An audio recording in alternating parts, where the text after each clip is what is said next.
My name is Nicole, and this is my husband, Dwayne. I would like to share a story with you on how Mid-Cities Pregnancy Center helped me with the knowledge of giving life to a couple that can't have children. The day that I came into Mid-Cities Pregnancy Center, I was a complete wreck after having Kinley, which is my 2-year-old.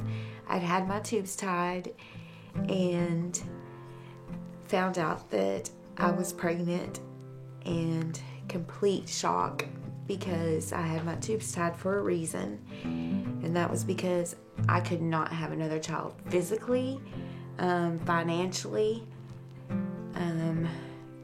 because our girls are so close in age, you know, they're only 10 months apart. They were really, really babies at that time. I knew that I couldn't do it. I didn't even let Dwayne go to the pregnancy center with me because I was just such a wreck. I think I had taken a shower, didn't even tell him where I was going. I just left because I was just in complete shock. I went into the pregnancy center. I met with Barbara, and I mentioned adoption to her, also abortion. If it wasn't for that lady, I don't know where I would be today, and I don't know if Etta would even be here today.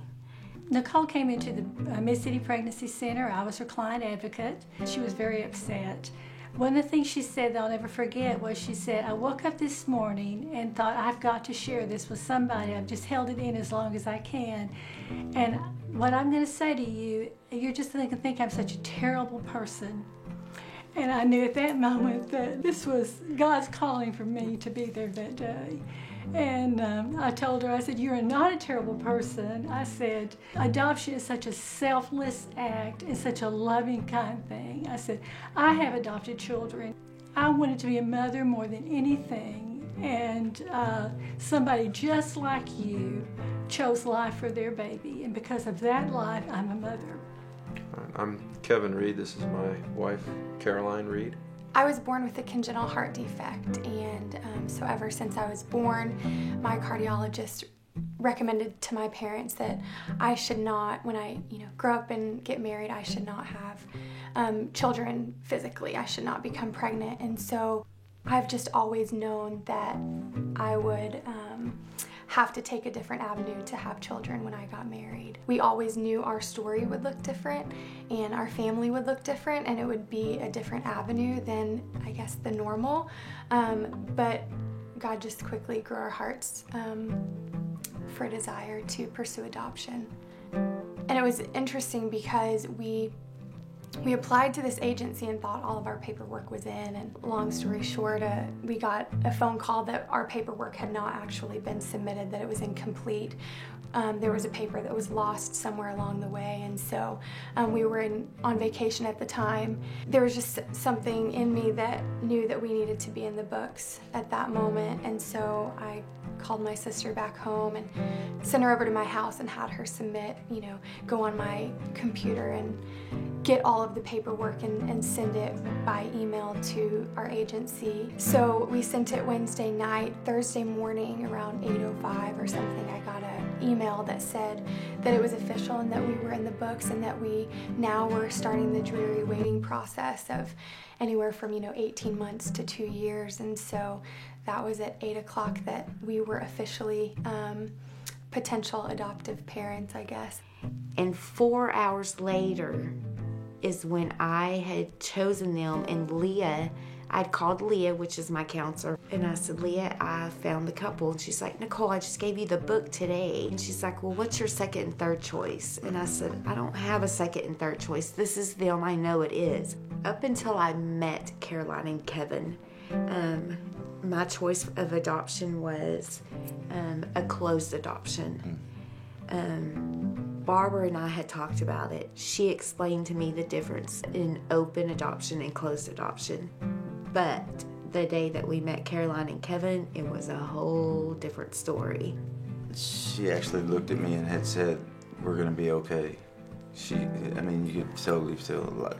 It was just the craziest feeling. Granted, I was still not for this, you know. This whole time I'm like, how can these people be the ones, you know? And we're sitting on this couch. She was on the side of me. She looked at me and said that everything's gonna be okay. This is gonna be a good thing. And sure enough, I get the same feeling. Not even 5 minutes later, Kevin introduced himself, and what I love Nicole like a man's supposed to love a woman. I mean, just unconditionally. The love Kevin had for Caroline was exactly the same as I would for Nicole. I could tell just by the way he talked. Words can't explain it. It's amazing, and you have to have knowledge. You know, you have to know about these adoptions. This is Etta Abigail Reed. She's 7 months old right now. This is our daughter, who we love very much. That is so sweet, and that has changed our lives completely.